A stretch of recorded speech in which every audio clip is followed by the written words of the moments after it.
Why was everyone ignoring her at the briefing table? Staff Sergeant Ellery Madsen sat in the far corner of the plywood room, elbows on her knees, eyes fixed on a grainy satellite photo projected on the wall.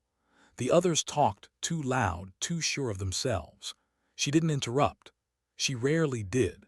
When she spoke, people listened, but that was only after they'd forgotten she was even there. The photo showed a valley, jagged and dry, cut through the eastern mountains like a scar that refused to heal. 3 American patrols had gone missing there in 6 weeks. Nobody wanted to say it out loud, but everyone in the room knew what that meant. A ghost was out there. Captain Riker stood at the front, laser pointer shaking in his hand. Intelligence confirms the enemy commander personally leads sniper teams, he said, voice rough from too much coffee and not enough sleep. 11 Americans dead, 24 wounded. He knows our patterns better than we do. The room went quiet. Ellery shifted her gaze to the map. Wind channels, elevation, convoy routes, nothing random about it. Someone was orchestrating every attack with surgical precision. The captain continued. Command wants him found and eliminated. No one looked at Ellery when he said that. No one asked for her opinion, even though she was the one holding the highest sniper qualification in the room. She didn't take it personally. She was used to it. The rifle leaning beside her leg, an M2010 enhanced sniper rifle, bolt action, 300 Winchester Magnum, was the only thing that didn't ignore her. Every scratch on its stock told a story she didn't speak of. It had belonged to someone else before her, someone no one talked about anymore. The ghost. The military never confirmed his existence, but everyone whispered about him. Some said he was a myth. Some said he went rogue. All Ellery knew was that his rifle, her rifle now, never missed. And somewhere in the silence of the Hindu Kush, a man was killing Americans with the same patience her stepfather once taught her. The ghost had taught her that patience. But nobody here knew that, not yet. After the briefing, soldiers filed out in clumps, laughing, arguing, pretending the fear didn't stick to their boots. Ellery stayed seated. The projection light washed her face in cold blue. Captain Riker noticed. You got something to add, Staff Sergeant. She lifted her eyes, calm but unblinking. There's a pattern in these ambushes. The captain frowned. Intel already ran pattern analysis. They looked at timing and terrain, she said softly. They didn't look at moonlight. The room froze. What? Riker asked. Every ambush happened within 2 days of a quarter moon. Enough light to move, not enough to be seen. He's not random, sir. He's running a rotation. He just doesn't know we can see it yet. Riker studied her, somewhere between skepticism and curiosity. You're saying you can predict him. I'm saying I can try. The silence that followed wasn't disbelief. It was the weight of someone realizing they might finally have a way to end this. Riker nodded slowly. Fine, show me. That night, while the outpost settled into the restless rhythm of generators and radio chatter, Ellery sat cross-legged on her tent floor. Dozens of reports lay scattered before her like puzzle pieces from another life, coordinates, timestamps, moon phases, patrol logs. She worked in silence, tracing patterns with her finger. Then she pulled out the thing she never showed anyone, a worn leather notebook, edges frayed from sand and time. Her stepfather's. Colin Hale. The ghost. She flipped to a page written in a firm, disciplined hand. Every shooter leaves a fingerprint. You just have to stop looking for the man and start seeing the system. She could almost hear his voice when she read it. Low, steady, half a whisper that always seemed to come from somewhere just behind her shoulder. Ellery adjusted her red lens flashlight and began marking the attacks on the map. Convoy ambushes weren't random. They rotated around terrain advantage, light conditions, and weather fronts. She layered Colin's logic over the enemy's pattern. By 400 hours, it all aligned. He was cycling through 5 vantage points, ridge lines with perfect overwatch and natural escape routes. He hit one, moved to the next, then the next, returning to each after the moon had shifted. Predictable. She sat back against the canvas wall, breathing slow. The smell of dust and oil filled the air. Outside, a dog barked somewhere near the wire. Colin used to tell her that being a sniper wasn't about killing. It was about control, over time, fear, and the chaos between heartbeats. Patience is your only friend out there, he'd say, and doubt is your worst enemy. The moment you start doubting, the shot owns you. She smiled faintly, remembering his voice. The weight of those words had followed her through 3 deployments, countless silent nights, and every time she watched another soldier's name come home on a folded flag. Her hands moved automatically, field stripping the rifle in the dark. The click of metal, the soft slide of the bolt, the scent of gun oil. Each piece was familiar, almost comforting. Colin used to make her reassemble it blindfolded, until the weapon felt like a part of her own body. A rifle was just steel and glass, he said, until you gave it your breath. She reassembled it, slow and quiet. Then, resting the rifle across her knees, she looked out through the narrow slit in her tent toward the ridgelines beyond the wire. Somewhere out there, a man thought he was untouchable. She whispered to the darkness, voice barely audible, "We'll see about that." The next morning, she stood at attention in front of Captain Riker's desk. Her tone was calm, but her words carried the weight of certainty. "He's going to be here," she said, pointing to the map. "This sector 72 hours from now, during the next convoy resupply." Riker frowned. "That's a guess." "It's a pattern," she corrected. "He's using terrain and moonlight as timing cues. This is his rotation. If we're there before he is, we'll catch him setting up." "How confident are you?" 80%. 80's not good enough, Sergeant." "Neither is doing nothing, sir." The captain stared at her. Behind the stoicism, there was something different in her tone, something that made people stop and think. Not arrogance, conviction. Finally, Riker nodded. "You'll take a small element, you pick your spotter." She hesitated for half a beat. "Corporal Hayes." "Good man," Riker said. "You move at 2200 hours tomorrow." Ellery saluted and turned to leave. As she reached the door, Riker called after her. "Madsen, what makes you so sure about this?" She paused, half-turned, gray eyes steady. "Because I've seen this pattern before." He didn't ask where. The helicopter insertion came just before midnight, rotors pounding the cold mountain air into a low thunder that vibrated through her chest. Ellery and Hayes moved fast once they were on the ground, gear strapped tight, rifles wrapped in burlap. The night was moonless, perfect for ghosts. They hiked 3 kilometers over broken terrain, gaining elevation until the valley spread below them like a dark wound in the earth. The wind whispered through the rocks, carrying the distant scent of diesel and burned metal. When they reached the observation point, a jagged outcrop overlooking the winding road, Ellery laid prone and scanned the valley through her scope. Nothing, just shadows and silence. Hayes sat up beside her. "You really think he'll show?" Ellery didn't look away from the scope. "He already has. He just doesn't know it yet." The younger soldier exhaled softly, half a laugh, half nerves. "You're different, Sergeant." She almost smiled. "That's what they say." Then she adjusted the scope one last time and settled into the stillness. The first day, nothing. The second, only the occasional crackle of distant gunfire. The waiting gnawed at them, time stretching, thoughts looping, doubts whispering in the back of her mind. Ellery silenced them with breathing exercises Colin had drilled into her as a child. In, hold, out, slow. By the third day, she barely noticed the cold biting into her hands. Every sound was amplified. Every vibration in the ground was a message. Then movement. 2 figures cresting the opposite ridge, moving with the deliberate rhythm of professionals. One carried a rifle with a long barrel glinting in the morning light. The other, a spotting scope and radio. Hayes whispered, "Range."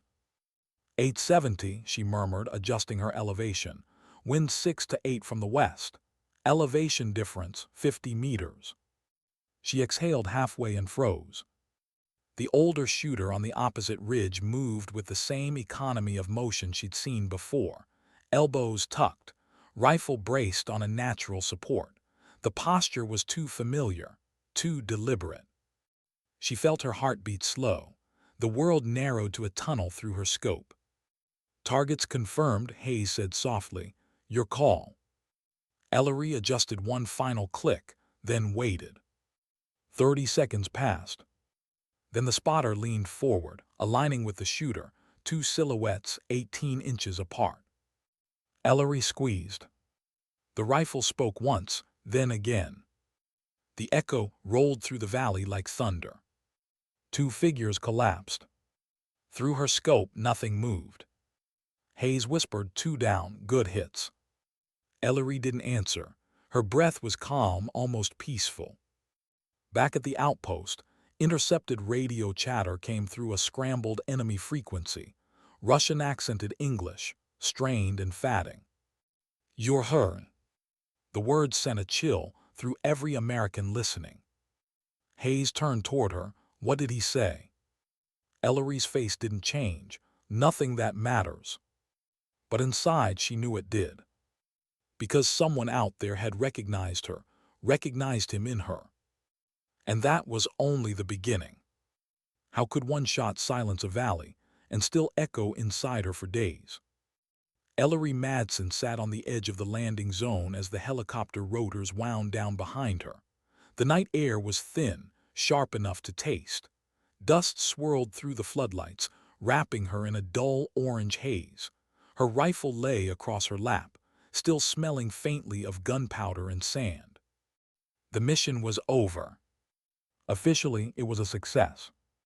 Unofficially, something about it refused to leave her alone. Across the runway, Corporal Hayes was talking to a crew chief, gesturing animatedly, his young face alive with adrenaline. He'd seen the kill. He'd seen how calm she was, how effortless it had looked. But what he didn't see was the silence that followed, the kind that didn't go away when the radio cut out. Ellery's headset still hummed, with the ghost of that intercepted transmission. Those two words, "You're her." They weren't just recognition, they were accusation, revelation. Someone out there had known exactly who she was, or rather, who she came from. She stared down at her hands, the faint tremor hidden in the half-light. Her father, no, her stepfather, Colin Hale, the man the world called the Ghost, the man the military had erased from its files but never from its nightmares. He had been dead for 11 years, and yet tonight his shadow had followed her into the Hindu Kush. 2 hours later, the debrief room was too bright, too cold. A pair of intelligence officers sat across from her, each with the kind of expression that said they already thought they knew the story. "Range," one asked. 870 meters. "Wind." 6 to 8 westerly. "Confirmation of kills." Visual, both targets dropped, no movement. The questions kept coming, mechanical, procedural, detached. She answered each one with the same steady rhythm, her voice barely rising above a whisper. But when they asked how she'd predicted the enemy's location, the tone changed. "I analyzed the pattern," she said simply. The older officer frowned. "Pattern?" "Yes, sir. Moon phase, convoy timing, terrain selection. He wasn't random." "Did someone teach you that method?" A pause, long enough for silence to stretch into tension. "Yes." "Who?" She hesitated. "A man named Colin Hale." The younger officer blinked. The older one leaned back in his chair, exhaling slowly. "Colin Hale," he repeated, as if the name itself carried weight. The younger one flipped through his notes, confused. "Who's that?" The senior agent didn't answer. Instead, he rose and left the room. Minutes later, He returned carrying a file marked sensitive material, EYES only. He set it on the table like a confession no one wanted to read. The man opened the file. Colin Hale served in multiple theaters, Balkans, Iraq, and other unconfirmed operations. Highly decorated but controversial. Rumors say he was involved in unsanctioned engagements. Never charged. Officially, he was discharged for medical reasons. He looked at Ellery. Unofficially, he disappeared. She said nothing. The younger officer spoke again. You said he trained you. He raised me, she replied softly. Taught me everything he knew, how to see what others miss, how to wait. The older officer's eyes narrowed. You understand what that means, don't you? The sniper you killed wasn't a random insurgent. He was ex-Russian military. He's been operating in this region for 2 years. He's trained dozens of local shooters, and in his notebook he wrote one name on the back page. He turned the file around. There it was, written in careful block letters. Colin Hale. A chill crawled through her chest. Why would he have that name? She asked, though part of her already knew. The officer answered quietly. We believe your stepfather killed his brother in Chechnya in 1999. Since then, this man's been hunting him, or anyone connected to him. When he realized you carried the same shooting signature, he knew. He paused. That's why he said it, you're her. The room felt smaller suddenly, like the air had been pulled out of it. Ellery's mind replayed the moment through the scope, the way the target had shifted, the instant of recognition before the round hit. He hadn't seen her. He'd seen him. Back in her quarters, Ellery sat on her bunk, staring at the open journal in her hands. Colin's handwriting filled every page, a web of calculations, sketches, notes about wind, time, and fear. The best snipers don't take the most shots, they take the right one. Your enemy's fear is your greatest ally. Use it before he uses his against you. The words felt heavier now, as if they carried a cost he'd never told her about. She thought of the Russian sniper's eyes through the scope, not hatred, not even fear. Recognition. The kind that says, I've been waiting for this. Ellery closed the journal and ran a hand through her hair. The room around her felt suffocating. She remembered something else Colin used to say late at night, when the forest outside their Oregon cabin creaked with cold wind. If you live by silence, kid, make sure it's the kind you can live with. At the time, she hadn't understood. Now she did. Silence was the sniper's weapon, but it was also the wound. A week later, she was summoned to a small award ceremony inside the Forward Operations compound. No music, no press, just a few officers, a dusty flag, and the dull clink of a metal pin to her chest. Staff Sergeant Ellery Madsen, the citation read, for acts of exceptional valor and precision marksmanship under hostile conditions. Bronze Star with V device. The colonel shook her hand. Outstanding work, Sergeant, you saved lives. She smiled politely, but her eyes didn't change. Awards didn't mean much when ghosts stood beside you at every ceremony. Afterward, she walked outside alone, medal still in her hand. The mountains stretched endless and silent, their ridges fading into the dusk. She stood there, watching the last light bleed away, and whispered to no one, You see this, Colin? They finally said your name. The wind didn't answer, but for a moment she imagined it carried his voice, the way he used to whisper when correcting her aim. Easy L, let the shot breathe.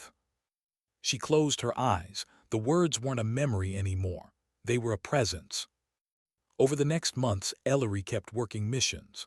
Nothing dramatic, just quiet, necessary work, overwatch on convoys, counter-sniper operations, long nights in high ground positions where time had no meaning. She didn't speak much. The men respected her distance. They'd seen the video feed from the last operation. They knew she wasn't someone to underestimate. But inside, something had shifted. The more she operated, the more she noticed Colin's methods coming through in her decisions, how she read terrain, how she used timing instead of firepower, how she saw patterns before anyone else did. She wasn't just following his teachings anymore, she was becoming him. And that terrified her. Because Colin hadn't just been a sniper. He'd been a question the military didn't know how to answer, a man who obeyed the mission but not the politics. The kind of soldier the world quietly erases when wars end. Ellery saw herself walking that same invisible line. One step too far, and she'd vanish into the same silence that swallowed him. One night while cleaning her rifle, Hayes walked in. "You ever sleep, Sarge?" "Sometimes." He sat across from her, watching the way she handled the weapon, deliberate, reverent, almost like she was listening to it. "You know," he said, "some guys say you shoot like that ghost sniper from the old stories, the one no one ever proved existed." She looked up, the faintest trace of a smile. Maybe he just wanted it that way. Hayes laughed softly. "You think someone can just disappear like that?" She slid the bolt back, metal clicking quietly. "If you do this long enough, you stop being a person out here. You become the space between heartbeats, and no one ever remembers that." He didn't know how to answer that. He just nodded, uneasy, and left her to her silence. When the door closed, Ellery looked down at the rifle.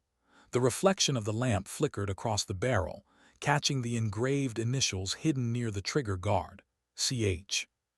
She traced them with her thumb. "I didn't disappear," she whispered. "Not yet." Later she stepped outside.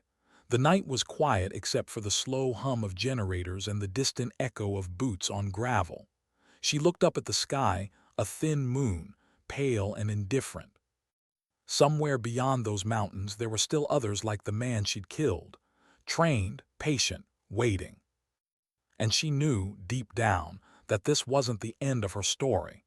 It was the continuation of his. Because ghosts don't die, they just change hands. She exhaled, steady, almost calm. Then she said the words that anchored her every time the silence grew too heavy to bear. Patience, precision, purpose. The same creed Colin Hale had written in the back of his journal. The one she now lived by. That night, long after lights out, Ellery placed the journal beneath her pillow. She didn't dream. She never did anymore. But if she had, maybe she would have seen the outline of a man standing at the edge of the ridge, watching over her, rifle slung low, face lost in shadow. And maybe, just maybe, she would have heard him say, "You're ready now." Why did every mission feel quieter now, even when the world was screaming around her? Staff Sergeant Ellery Madsen lay prone behind a rocky ledge overlooking a ravine in Kunar Province, her cheek pressed lightly against the rifle stock. The valley below shimmered in the rising heat, air wavering like liquid glass. A supply convoy snaked along the dirt road, vulnerable, slow, exposed.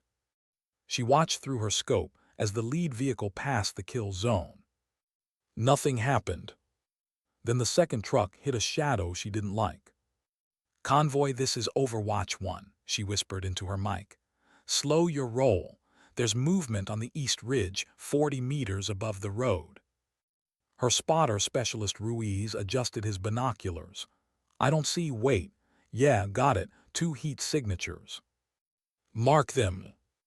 Ruiz tapped his laser pointer, invisible to the naked eye but bright through her scope. 2 figures crouched behind a boulder, preparing an RPG. Ellery exhaled. The wind was steady from the west, 6 miles an hour, range 910 meters. She didn't rush.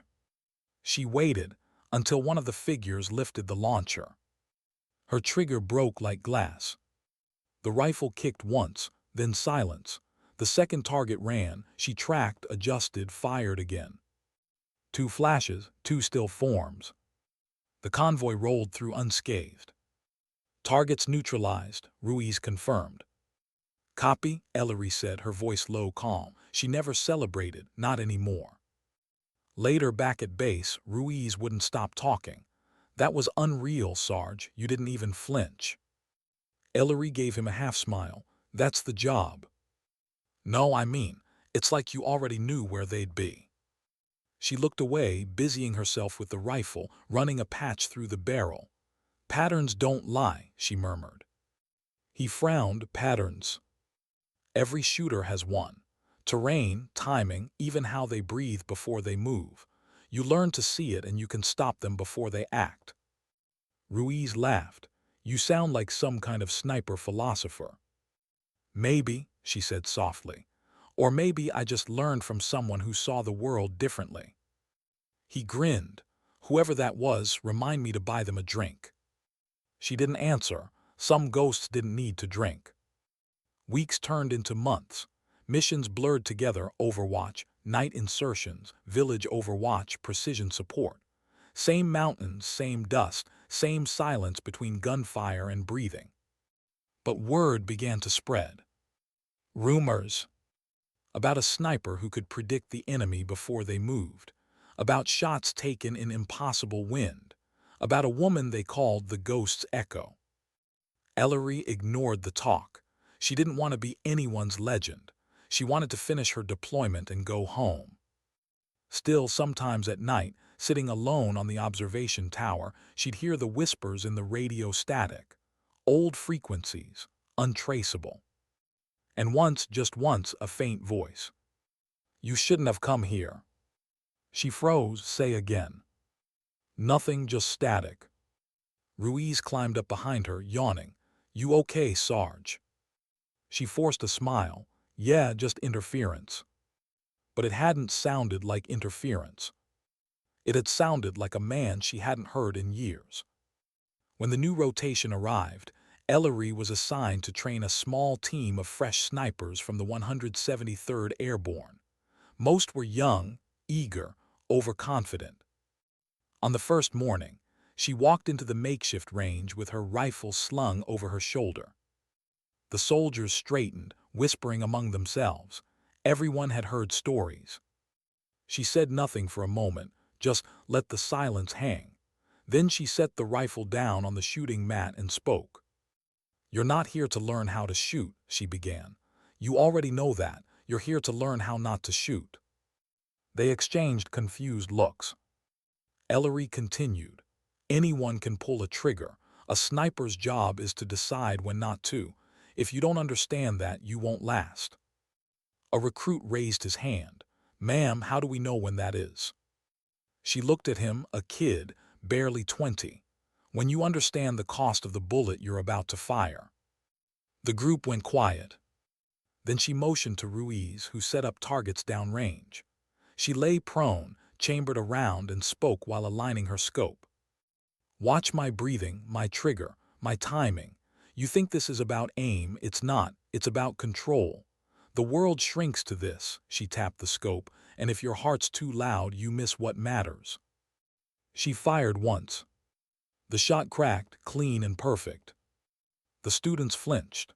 The target didn't even shake, because she'd hit the exact spot of the previous bullet hole from her zeroing round.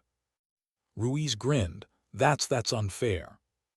Ellery stood, brushing the dust from her sleeves. It's discipline, the kind that doesn't get medals. The recruits didn't know how to respond. They just nodded quietly in awe. Later that night, Ruiz found her sitting alone outside the barracks, journal open in her lap. The pages fluttered in the warm wind. You still read that thing every day? He asked. Not read, listen. He frowned. To what? To someone who never got the chance to explain himself. Ruiz sat down beside her. You ever gonna tell me who wrote it? She glanced at him, then back at the horizon. Does it matter? He shrugged. Maybe. People like stories. They make sense of the hard stuff. She closed the journal gently. Then here's one. There was a man who lived in silence because it was the only thing that told the truth. He believed the shot didn't define you, the weight did, because that's where you meet yourself. Ruiz nodded slowly. So what happened to him? She smiled faintly. He disappeared. Dead. Maybe, maybe not. Ruiz studied her face. You miss him. I miss what he stood for, she said softly, and I hate what it cost him. They sat in silence for a long time after that. 3 days later, during a night overwatch mission, something strange happened. Ellery and Ruiz were positioned on a high ridge, scanning the valley below where a small village slept under moonlight. Suddenly, her radio picked up a faint coded pulse. 3 clicks, pause, 2 clicks. She froze. That signal pattern, she knew it. It was the same encrypted tag her stepfather used to mark friendly overwatch positions in Iraq 20 years ago. Ruiz, she whispered, you hearing this?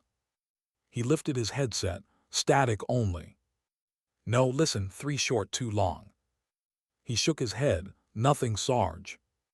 But she heard it again, clear, intentional.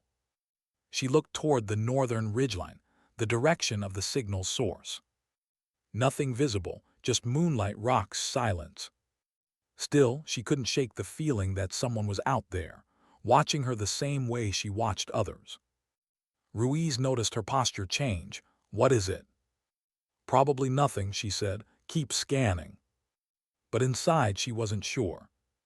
Because if the ghost was truly gone, why was his code still echoing across these mountains? Back at base, Ellery tried to track the signal through comms intel. No luck.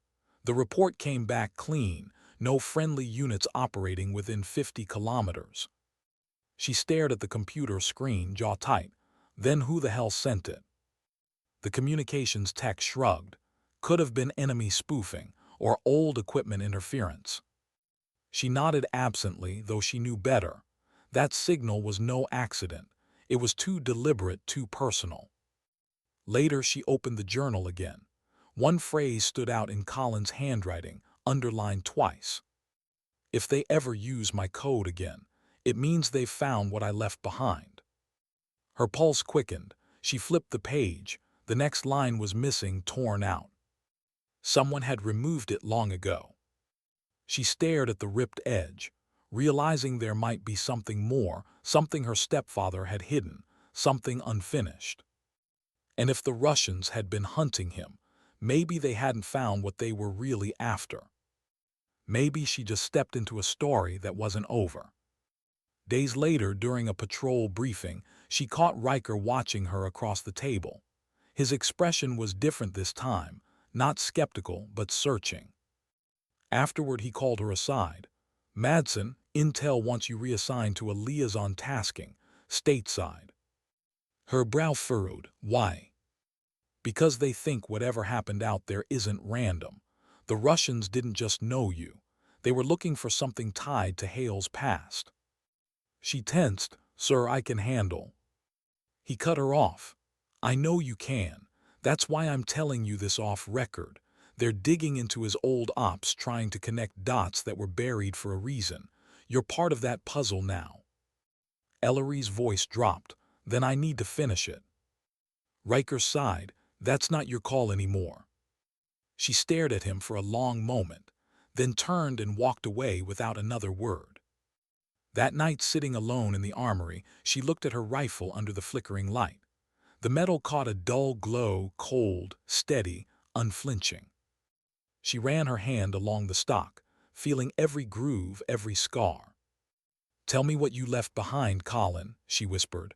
What were they really after? The silence that followed wasn't empty, it was expectant. And for the first time since the shot that started it all, Ellery felt something new. Not fear, not grief. Purpose. Whatever her stepfather had buried in these mountains, she was going to find it. Why was her transfer order stamped before anyone even told her? The paper lay flat on the captain's desk, crisp, impersonal, unsigned by her, but final all the same. Effective immediately. Reassignment to stateside liaison duties, pending evaluation. Ellery stood there in silence, eyes tracing the edges of the letter as if the ink itself might explain what she'd done wrong. Captain Riker rubbed a hand over his face. It came from higher up, not my call. Higher up where? She asked quietly. He hesitated. Washington. She blinked once. So the Pentagon suddenly cares about one sniper in Kunar province. Riker didn't meet her eyes. They care about your stepfather. There it was, the ghost in the room. The name no one was supposed to say. Ellery folded the paper in half. If they want to ask me something, they can do it here. I'm not leaving mid-rotation. You don't have a choice. She smiled faintly, not in defiance but disbelief. Everyone has a choice, sir. Riker sighed, lowering his voice. Look, Madsen, off the record, someone's been digging into Hale's classified missions. A unit designation that doesn't exist. Files cross-marked under CIA oversight. The Russians weren't just hunting his memory, they were hunting something he took from them. Ellery felt her pulse slow. What kind of something? That's above both our pay grades, he said. Then softer. They want to bring you home before this turns into something neither of us can control. But she didn't hear the last part. Because a single phrase from her stepfather's old journal replayed in her mind. If they ever use my code again, it means they've found what I left behind. Maybe Washington wasn't pulling her out to protect her. Maybe they were trying to contain her. That night she sat in the dark armory, the hum of fluorescent lights the only sound. Her rifle rested across her knees. Her stepfather's M24, the one she'd rebuilt, cleaned, carried across continents. She could still feel his calloused hands guiding hers when she first learned to clean the chamber. Don't trust easy, he used to say. A rifle's honest, a command is. She had laughed then, thinking it was cynicism. Now it felt like prophecy. Footsteps echoed in the hallway. Then Ruiz stepped in, carrying 2 mugs of instant coffee. You're not really going back, are you? She didn't answer. He set a mug beside her. I read the transfer order. It's not voluntary. I noticed. So I've got 48 hours to disappear before they put me on a transport. Ruiz raised an eyebrow. You serious? She looked up at him, calm, steady. I'm going to find out what he left. I think it's still out there, and I think the people who want me gone know exactly where it is. He exhaled, half a laugh. That's insane.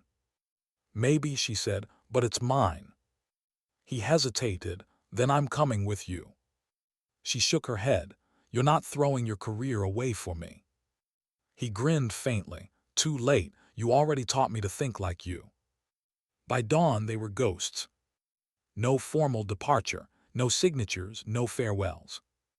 They left the base in an old logistics truck, riding east into the mountains under the cover of resupply paperwork. The peaks cut into the horizon like broken teeth, their slopes swallowed by early morning mist. Ruiz drove. Ellery watched the road ahead, her eyes scanning for movement. The signal we heard, 3 short, 2 long, came from Sector Delta 4. That's where the first ghost operation went dark in 3. He nodded. You think your stepfather buried something there? I think he buried truth. She didn't elaborate and he didn't ask. By afternoon, they left the vehicle and continued on foot, moving through narrow passes where the wind carried whispers instead of words. Each step felt heavier, not from the gear, but from the weight of the past pressing closer. As dusk fell, they reached an abandoned forward observation post half-eaten by erosion and time. Corrugated metal walls rusted under fading light. Bullet holes marked the entrance. Ellery knelt, running her fingers along the dirt. Then she found it, faint markings carved into the ground, coordinates etched in stone, barely visible. She brushed away the dust. The pattern wasn't random. It matched one of Colin's cipher grids from his journal, an encoded reference system only he would use. Her pulse quickened. He was here. Ruiz crouched beside her. You sure? She traced the symbol again. I'm sure.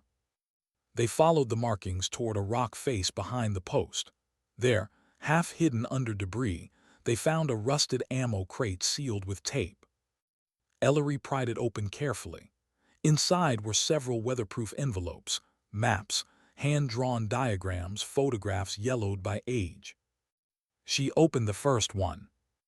It showed aerial photos of mountain passes, but labeled with coordinates in Russian, not American. Ruiz frowned. This isn't ours. She unfolded the next sheet. It was a field log written in Colin's hand. If you're reading this, you already know silence doesn't protect anyone. They'll call me rogue, but they know the truth. We took something from them, something that could end wars or start new ones. Her hands trembled slightly. He wasn't hiding from them. He was hiding something for them. Ruiz blinked. What do you mean? She turned another page. The asset isn't a weapon. It's data. Proof. Patterns they don't want the world to see, patterns in how wars are chosen. If it ever surfaces, it exposes all of them. The air around her felt suddenly thinner. Ruiz whispered, "You're saying your stepfather found evidence," she said, "of manipulation. He must have tried to protect it. That's what the Russians wanted back. That's why they hunted him. And now," she swallowed hard, "now they're hunting me." The sound of a distant rotor cut through the silence. Ruiz looked up. "We got company." Ellery grabbed the maps, stuffed them into her pack, and slung the rifle over her shoulder. "They found us faster than I thought." A drone's light flickered across the ridge. Not enemy, American. She and Ruiz moved fast, sliding down a ravine and taking cover under the outcropping. The whine of the drone grew louder, scanning. "Stay low," she whispered. "If they're using thermal, we move only when the wind hits." Ruiz nodded, eyes wide. "Are we running from our own people now?" Ellery didn't answer. Her breathing was controlled, her tone almost eerily calm. "We're not running, we're surviving." The drone hovered, searched, then veered off into the next valley. They waited another 10 minutes before moving again, descending deeper into the canyon where the shadows were thicker. Hours later, they reached a cave system marked on Colin's old field map. Inside, it was cold and narrow. The echo of their footsteps bounced softly off stone walls. Ellery switched on her red flashlight. The beam caught old graffiti, unit insignias, names carved into rock. Among them 3 letters, GH. Ruiz asked, "That mean what I think it means?" She nodded slowly, "Ghost hail." The cave opened into a small chamber. At the center, buried under stacked stones, was another crate. She knelt, brushed away the dust, and opened it. Inside lay a hard drive, sealed in plastic. Next to it, a photograph. Colin Hale, standing beside 2 men in civilian clothes. Their faces blurred by time, but one of them wore a U.S. intelligence badge on his chest. Ellery's throat tightened. He wasn't alone. Ruiz looked over her shoulder. This is proof of something big." She nodded, voice low, "Bigger than both of us." Then suddenly, the faint echo of footsteps from deeper in the tunnel. She spun, rifle raised, scanning. "Someone's here." Ruiz drew his sidearm. "Could be a patrol." "No, they wouldn't move this quiet." The beam of her flashlight caught a figure emerging from the dark, unarmed, hands raised. A woman. Mid-40s, dressed in civilian tactical gear, American flag patch faded on her sleeve. "Staff Sergeant Madsen," the woman said softly. "You don't know me, but I knew your stepfather." Ellery's grip tightened. "Name?" "Major Tessa Ward, DIA. Colin trusted me, and right now you need to trust me." Ruiz muttered, "This is a setup." Ward took a step forward. "If I wanted you dead, the drone would have done it hours ago. I'm here to finish what he started, and to keep you alive long enough to decide whether you want to carry his burden." Ellery's jaw clenched. "What burden?" Ward looked at her with tired eyes. "The truth he died to protect." They stood in the red light of the cave, silence thick around them. For a moment, Ellery thought of all the years she'd spent trying to live up to the ghost's legacy. The patience, the discipline, the silence. And now that silence was breaking. But the question that haunted her more than any other wasn't about Colin Hale, or the file, or the Russians. It was simpler. If she finally uncovered the truth her stepfather died for, what would it cost her soul to carry it? Why did the truth never come without blood attached to it? The red beam from Ellery's flashlight flickered across the cave wall, catching dust motes that hung in the air like ghosts refusing to leave.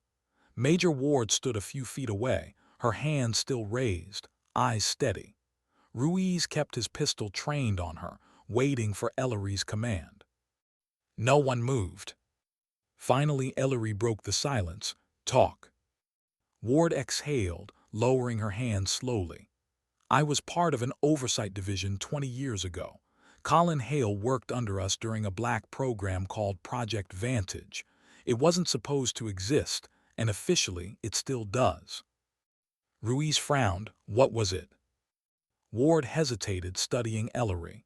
A predictive system, data analytics fused with field reconnaissance, early pattern mapping based on sniper engagements, population movement, and conflict behavior. Hale was one of its architects, whether he knew it or not. Ellery's jaw tightened. That doesn't sound illegal. Ward nodded slowly. It wasn't, until they realized it worked too well. It could predict where conflict would break out before it did, which means whoever controlled the data could decide when wars happened and why. The air inside the cave grew heavier. Ruiz whispered, Jesus. Ward stepped closer. He found proof that certain conflicts weren't organic, that they were initiated, manipulated to feed a cycle of profit, power, and policy. He tried to take that evidence public through a third party. The agency shut him down. They erased him. That's why he vanished. Ellery swallowed, the words catching in her throat. You're saying he wasn't rogue, he was betrayed. Ward nodded. And when the Russians found out he'd taken the Vantage archive, they wanted it back. Not because they cared about the truth, but because they wanted to use it. Ellery's voice was a whisper, and now they think I have it. Ward looked at the crate, the sealed drive glinting faintly in the light. You do. Silence filled the chamber again, long, suffocating, real. Ruiz finally broke it. So what now? We walk out with a hard drive that could end governments. Ward turned toward him. If you walk out, you won't get far. There are teams already converging. My presence bought you hours, not days. Ellery's fingers tightened on the rifle. Then why are you here?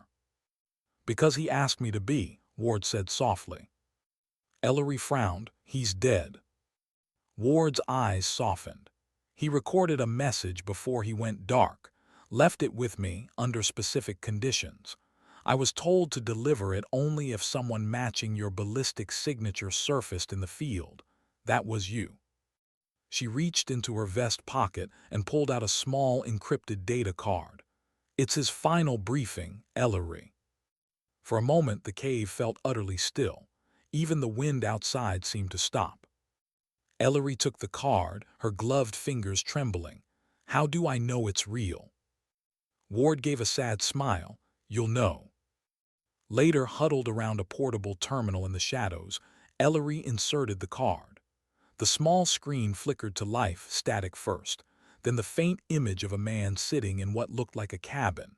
His face was older, his beard gray, but his eyes, those were the same calm, piercing eyes that had taught her everything she knew about stillness.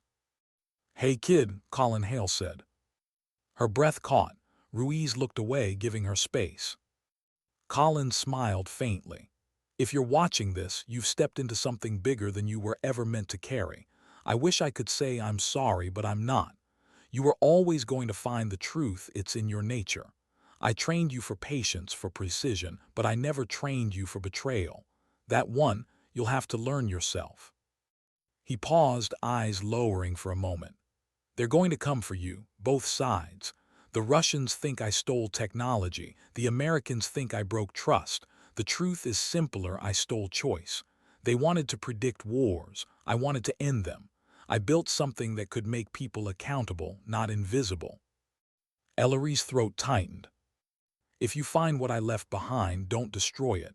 Don't sell it. Don't bury it. Understand it. Because one day you'll have to decide whether silence keeps people safe or just keeps them blind. He leaned forward closer to the camera. And Ellery, don't become me. You're better than the ghost I became. Then the screen went dark. Ellery stared at it for a long time, breathing shallowly. Ruiz shifted uncomfortably beside her. Damn, he murmured, that's heavy. She didn't speak. Ward finally said, now you understand why they want you off the grid. You're the only one who can decrypt that drive. How? It's tied to your DNA signature, linked through ballistic calibration data from the M24 you inherited. Colin embedded it that way. He didn't trust anyone else. Ellery looked down at the rifle in her lap. Her father's rifle, her burden now. So what happens if I unlock it? Ward's voice lowered. Then you see everything, and you'll have to live with what it shows you. They left the cave before dawn, following Ward's lead through the labyrinth of ridges and dry riverbeds. Distant thunder rolled somewhere far away, maybe weather, maybe aircraft. The line between nature and surveillance had blurred long ago. They stopped near a ridge where the valley opened up to a dead village. Empty homes, abandoned fields, silence heavy enough to swallow their footsteps. Ward crouched beside an old well and pulled out a folded satellite phone. We can't go back to the base. Once command realizes you're missing, they'll assume you've defected. There's a safe extraction site 70 miles south. Ruiz frowned. That's 2 days on foot. Not if we move fast, Ward replied. Ellery didn't answer.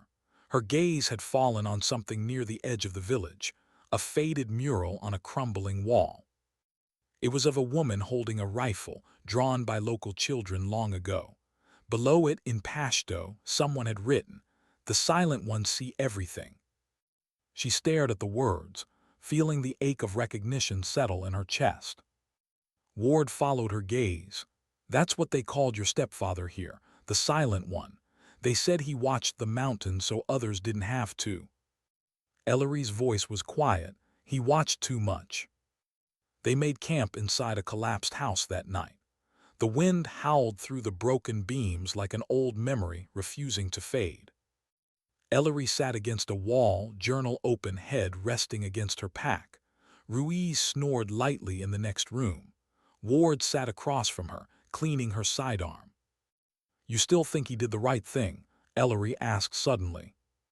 Ward looked up. I think he did the only thing he could live with. Ellery closed the journal. He believed silence was protection, but look where it got him. Ward nodded slowly. That's the curse of people like him. They think truth will fix everything. It doesn't, it just changes what breaks next. Ellery exhaled. Then maybe it's time someone stopped breaking things. Ward tilted her head. You plan on exposing it? I don't know, Ellery admitted. But I can't unsee it now. And I can't unlearn what he taught me. Maybe it's not about saving anyone. Maybe it's just about doing the right thing even when nobody's watching. Ward smiled faintly. That sounds like him. Ellery shook her head. No, that sounds like me. Just before dawn, she woke to the faint click of a safety being released. Her eyes snapped open. Ward stood near the doorway, weapon drawn not at her but at Ruiz. Don't move, Ward said. Ruiz froze. What the hell? I'm sorry, Ward said, voice trembling. They got to me before I found you. I was supposed to bring the drive back, not protect it. Ellery rose slowly, hand hovering near her rifle. You lied. Ward's eyes filled with guilt. I didn't mean to, but they're watching everything. If I don't bring something in, they'll erase me too. Then walk away, Ellery said coldly. I can't. For a long second, no one breathed. Then Ellery spoke again, calm, quiet, lethal. You should have known better than to betray a sniper. Before Ward could react, Ellery's rifle was aimed, not to kill, but to disarm. The shot hit the weapon's slide cleanly, shattering the upper receiver and knocking it from Ward's hands. The echo thundered through the broken walls.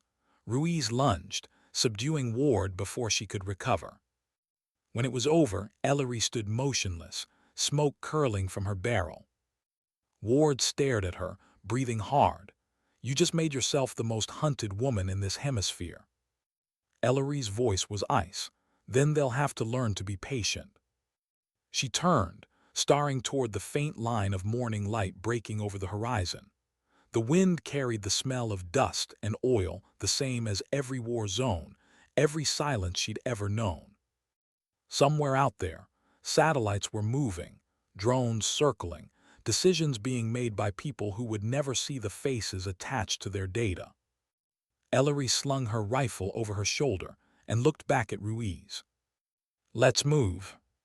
He nodded. "Where to?" She didn't hesitate, south toward the truth. As they disappeared into the dawn, the sky behind them burned with the soft light of a new day, the kind that looks peaceful only from a distance. But as they walked, Ellery's mind replayed her father's final words again and again. "Don't become me." And yet in every decision, every breath, every heartbeat of silence she already had. Still, maybe that wasn't a curse. Maybe it was inheritance. Because sometimes, ghosts don't haunt to remind you of the past. They stay to make sure you finish what they couldn't. How long could the hunted pretend they were still soldiers? The road to the south was nothing more than a scar of dirt winding through silence. Ellery and Ruiz moved before sunrise, their silhouettes melting into the terrain like ghosts who no longer believed in rescue. Every few miles they'd stop to listen, sometimes for drones, sometimes for their own doubts. 2 days had passed since the betrayal in the safe house. Ward was gone, restrained, left for extraction she might never get. The drive was still in Ellery's pack, sealed, heavy, almost alive. Ruiz broke the silence. "You think she made it?" Ellery adjusted her rifle strap. "Ward." "Yeah. She'll survive. People who trade sides usually do." He huffed softly, cold. "Realistic." They walked on. The sun was climbing, bringing with it the shimmer of heat that distorted everything. The horizon, the truth, even the line between guilt and purpose. At one point, Ruiz looked over at her. "You haven't said much since we left." "There's nothing to say." He frowned. "You've been thinking about that drive, haven't you?" "About what happens after," she said quietly. "What happens when the truth doesn't save anyone, it just kills slower." He studied her face, stone calm, but the exhaustion behind her eyes told a different story. "You sound like him." "I sound like the part of him I used to hate," she whispered. By nightfall, they reached an old communications relay on the edge of a dried riverbed, a relic from a forgotten campaign. Wires still hung from poles like ribs from a carcass. Ellery crouched beside the terminal box, brushing away years of dust. "We can power it with the solar cells from the sat phone." Ruiz looked doubtful. "You sure that's smart? If we ping anything, they'll triangulate us." "They'll find us anyway," she said flatly. "At least this way we control when." They set up a makeshift workstation under a camo tarp. The terminal flickered alive, a skeleton of outdated tech and fatting encryption. Ellery connected the hard drive. The screen blinked, then demanded biometric input. She took a deep breath, pulled a small lancet from her kit, and pressed it against her fingertip. A drop of blood smeared across the sensor. The screen pulsed. Identity confirmed. E. Madsen, genetic match 98.3%, access granted. Ruiz exhaled, almost laughing. "He really built it for you." Ellery's eyes didn't leave the display. "No, he built it for what comes after me." Then the files began to unfold. Thousands of documents, maps, satellite overlays, communications logs, predictive algorithms, lines of code that looked like mathematics but felt like prophecy. At the center of it all was a single file, labeled Horizon Protocol. She opened it. Rows of data turned into names, then regions, then projected casualty estimates.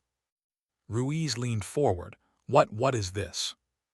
It's a war calendar, Ellery said softly. Timelines of predicted conflicts years in advance. It's not just forecasts, they're planned activations. Every war, every intervention, every peace treaty staged like a chessboard. Her voice cracked slightly. And they used us as pawns to keep the world spinning in chaos. Each sniper engagement, each operation wasn't about defense, it was data collection, proof of concept. Ruiz went pale. My God. Ellery scrolled further. The last entry was recent, timestamped 3 months ago. It listed her own unit, 10th Mountain, SH Joy Valley Sector. Under the header, Operational Outcome, Controlled Conflict Verification. She froze. We weren't deployed to stop anything, she whispered. We were the experiment. Hours passed. The wind picked up, carrying grit that hissed against the metal walls. Ruiz paced, hands shaking. We have to get this out. News media, whatever it takes, people need to know. Ellery didn't look up. If we release this, you know what happens. They'll erase it before anyone reads it. They'll call it fake, kill the source, bury the rest. He stopped packing. So what then? We just do nothing. She met his eyes. I said we wait, there's a difference. That's not a plan, Sarge, that's surrender. She stood, closing the laptop. It's survival. You think truth wins just because it's real. It doesn't. It wins when it hurts the right people at the right time. Ruiz shook his head. You sound like a spook. I sound like someone who's seen what happens when good people act too fast. He didn't answer, but the anger in his silence was louder than gunfire. Around midnight, the sky came alive with distant flashes. Ellery climbed to the relay roof, binoculars raised. Far in the valley, streaks of light arced downward, missiles, controlled detonations. She whispered, they're cleansing the trail. Ruiz joined her, face pale.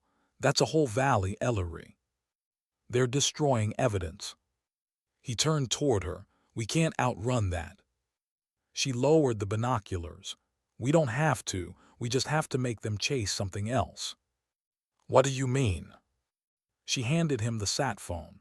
Transmit a copy of the data to a dead frequency, one that bounces off old NATO relays. Make it look like we sent it to a news agency. They'll burn hours chasing ghosts. Ruiz nodded, already moving. You think they'll buy it? They'll have to, she said, because ghosts don't die easy. An hour later, as they packed up, Ruiz stopped. Ellery, there's something I need to say. Back at the cave, when Ward turned on us, I almost froze. You didn't. I keep wondering if I'm built for this. She looked at him, the edges of her expression softening. You don't have to be built for this, Ruiz. You just have to last long enough to make it mean something. He smiled weakly. That sounded like something he used to say. She nodded once, every time I wanted to quit. For a moment, there was peace between them. Just two soldiers sharing silence under the same stars her father once aimed beneath. Then the sound came, low, mechanical, growing louder. Drones. Ellery's voice dropped. We move now. They slipped down the embankment as spotlights cut across the ridge they just vacated. The night came alive with the hum of pursuit. They moved through darkness, navigating by instinct and memory. Every sound was amplified, the crunch of gravel, the echo of boots too close behind. At one point, Ruiz stumbled. Ellery caught him, pulling him behind cover just as a beam swept past. He whispered, you could have left me. She smiled faintly. I don't leave people, that's their thing. The spotlight passed, the silence returned. They crawled through a narrow rock gap and emerged into an old river gorge. The moonlight painted everything silver, haunting and still. Ruiz collapsed beside a boulder, panting. You think they'll stop? Ellery looked up at the stars. No, but maybe they'll lose interest once they realize the truth isn't gone, it's just out of reach. He frowned. You didn't transmit it, did you? She met his eyes. No. He blinked. You lied. I protected it, she said. If anyone gets that drive before the world's ready, they'll just weaponize it again. That's not truth, that's leverage. Ruiz shook his head, torn between anger and awe. So what are we doing?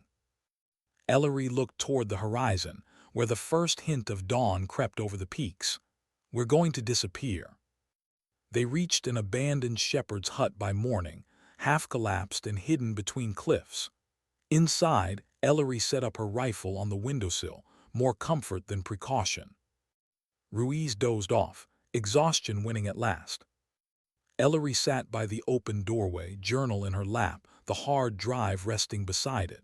She turned to the last page of Colin's writing, the one she hadn't noticed before, in faint, fading ink. Truth isn't light, Ellery, it's heat. It burns until only the honest survive. She closed the book, eyes wet but steady.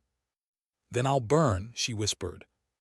Outside, wind moved through the valley like breath. The kind of silence her father used to love, the kind that wasn't empty, just waiting. And in that stillness, she made a decision. She would hide the drive where no one could find it, not the military, not the Russians, not even herself again. It would live buried in the mountains that had already taken everything else. Because sometimes the greatest act of truth wasn't revelation, it was restraint. As the sun climbed, Ruiz stirred awake. Where to now? Ellery stood, slinging her rifle. West, I know a place.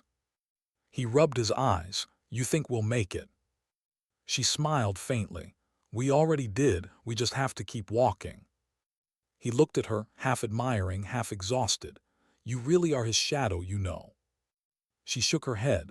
No, I'm his echo. Shadows fade, echoes carry. They started walking again, their figures small against the vast, unforgiving landscape.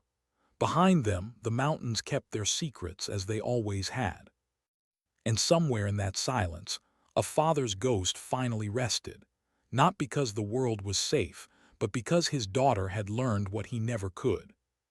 That sometimes, protecting the truth means never letting it speak. Why did the horizon always look safe until you walked toward it? By the third day west, their rations were gone and the radio batteries half dead. The mountains stretched endless, the kind of country that punished hesitation. Every ridge looked the same, every shadow whispered turn back. Ruiz limped from a twisted ankle he wouldn't admit was bad. Ellery kept pace ahead of him, rifle slung, eyes scanning for movement that never came. The silence wasn't peace anymore, it was surveillance waiting to break. At dusk they found a plateau littered with the bones of an old airstrip, concrete fractured by frost, a rust-eaten windsock still clinging to a pole. Ellery crouched, brushing away sand from a faded stencil. LZ Echo. Ruiz grinned weakly. You said you knew a place. She nodded. He used this strip once. I read about it in the journal. Supply dropped 2004. Nobody's been here since. He looked around, except us. They built a small fire behind a broken wing spar. The flames painted their faces in uneven orange light. Ruiz studied her across the fire. You really think hiding that drive fixes anything? Ellery poked the embers with a stick. Fixes? No, nothing fixes, but it stops the wrong hands from pretending they're the right ones. He laughed softly, shaking his head. You talk like him again. She smiled without warmth. He's all I have left to quote. They slept in shifts. Near dawn, a distant rumble woke them both, the unmistakable growl of engines in thin air. 2 transport drones, low, slow, scanning. Ruiz swore under his breath. They found us. Ellery didn't move. She watched the searchlights sweep the valley below. No, they're not searching for us. They're confirming no one else is here. Extraction pattern, someone coming in. Extraction for who? She stood, shoulders tense. Maybe us. Or maybe whoever replaces us, Ruiz said. An hour later, a dark silhouette appeared at the far end of the runway, A tiltrotor descending fast, rotors throwing up dust. No markings. No ID lights. Ruiz gripped his rifle. We can't fight that. Ellery raised a hand. We won't. The aircraft touched down, engines idling. A single figure stepped out, tall, helmeted, carrying a small case. He walked toward them with the kind of confidence that belonged to someone who already knew the ending. When he reached speaking distance, he lifted his visor, a familiar face, Captain Riker. "Stand down," he said, "both of you." Ruiz muttered, "I knew it, cleanup team." Ellery lowered her weapon slightly but didn't relax. "You came yourself."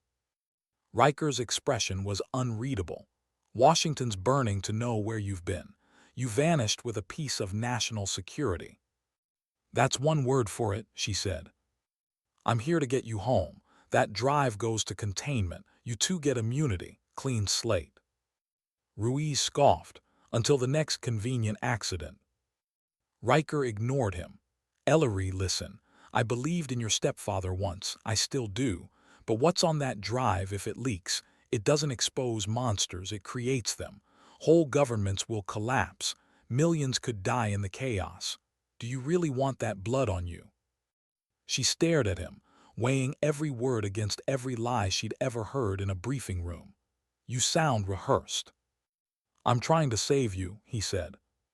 "No," she answered softly. "You're trying to save them." Riker's jaw tightened. "Then I have to take it." The wind kicked up, stinging with grit. For a long moment no one moved. Then Ellery unslung the rifle and laid it on the ground. Open palms. "Fine," she said. "You want it, take it." She pulled the small, hard drive from her pack and held it out. The sun caught the edges of the casing, flashing like a signal. Riker approached slowly, eyes locked on hers. "You're doing the right thing." "Maybe," she said, "but not the way you think." As he reached for the drive, Ruiz caught her glance, barely a flicker, but enough. Riker grasped the drive. The weight felt real in his hand. He turned toward the aircraft, shouting into his mic, "Package secure." The rotors began to spin up. Dust stormed around them. Ruiz leaned close. "That's it, we just hand it over." Ellery's voice was calm, almost distant. "Wait." The tiltrotor lifted. Riker climbed aboard. The aircraft rose 10 feet, 20. Then the transmission burst through Ruiz's radio, an encrypted ping she'd set an hour earlier. The real drive, still inside her pack, had just triggered its decoy signal. A full system wipe on the duplicate she'd handed over. Ruiz looked at her wide-eyed. "You cloned it." "Sort of," she said. "He got the shell, nothing inside." He laughed, shaking his head. "You scare me sometimes." "Good," she said. "Means you're paying attention." The aircraft banked away, disappearing into the sun. For the first time in days, the silence that followed didn't feel like fear. It felt like choice. They spent the afternoon digging. 200 yards from the runway, beneath a patch of rock, they buried the real drive, sealed in Colin Hale's old ammo case, wrapped in oilcloth. Ellery marked the spot with nothing but a line of stones that looked like accident. Ruiz stood over it, breathing hard. "So now what? We just walk away?" She nodded. "We walk until we're not soldiers anymore." He looked at her, eyes full of something between relief and grief. "You really think anyone'll find this again?" She brushed dirt from her hands. "Only if they're patient." That night, under a sky dusted with cold stars, they built one last fire. Ruiz dozed, exhausted. Ellery stayed awake, staring into the flames, thinking of every face lost between orders and silence. Her father's voice drifted through memory, steady as always. "A good sniper leaves no trace, but a good person leaves something worth finding." She whispered to the darkness, "I hope you found peace, old man. I think I finally understand why you vanished." The wind answered, gentle through the cracks of the airstrip. And for once it didn't sound like ghosts. It sounded like forgiveness. Before dawn they packed what little they had left. Ruiz slung his rifle, glancing west. There's an NGO convoy rumored near the border. We could hitch a ride, disappear into civilian relief work.